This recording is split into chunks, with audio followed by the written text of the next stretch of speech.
Ok, group chung số từ đó bom ôn bây giờ từngគ្នាដែលនិយមនឹងស្រឡាញ់ចូលចិត្តការសម្ដែងរឿងរបស់ខ្ញុំ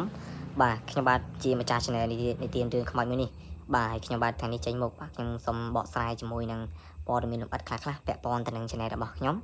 ហើយថ្ងៃហ្នឹងខ្ញុំចង់និយាយជាមួយនឹងព័ត៌មានខ្លះៗដោយសារមួយរយៈធំនេះគឺខ្ញុំបានរាំងស្ទះជាមួយនឹងការទម្លាក់វីដេអូឬក៏ការសម្ដែងរឿងរបស់ខ្ញុំហ្នឹង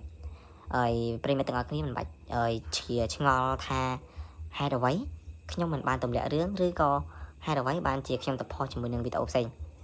ការផុសវីដេអូផ្សេងបាទទី1គឺខ្ញុំសូមនិយាយការផុសវីដេអូផ្សេងដោយសារគឺខ្ញុំមិនសូវមានជាសាច់រឿងនិយាយឬក៏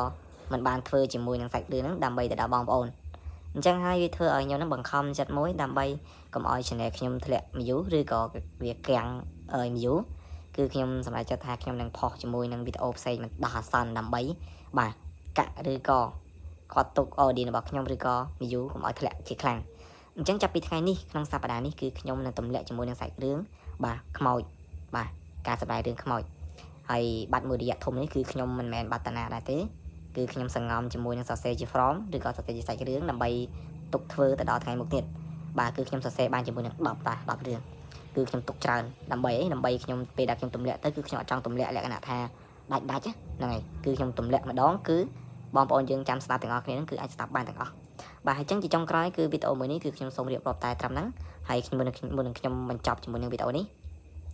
គឺខ្ញុំ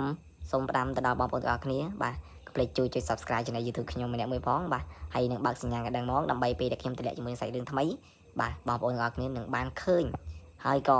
បានស្ដាប់ទាំងអស់គ្នាផងដែរបាទអញ្ចឹងជាចុងក្រោយគឺខ្ញុំអត់មានអ្វីនិយាយច្រើនទេគឺខ្ញុំសូមថ្លែងអំណរគុណទៅដល់ពុកម៉ែបងប្អូនទាំងអស់គ្នាបាទជូនពរសុខភាពល្អសំណាងល្អបាទក្នុងឱកាសខែថ្មីឆ្នាំមួយនេះបាទអរគុណច្រើន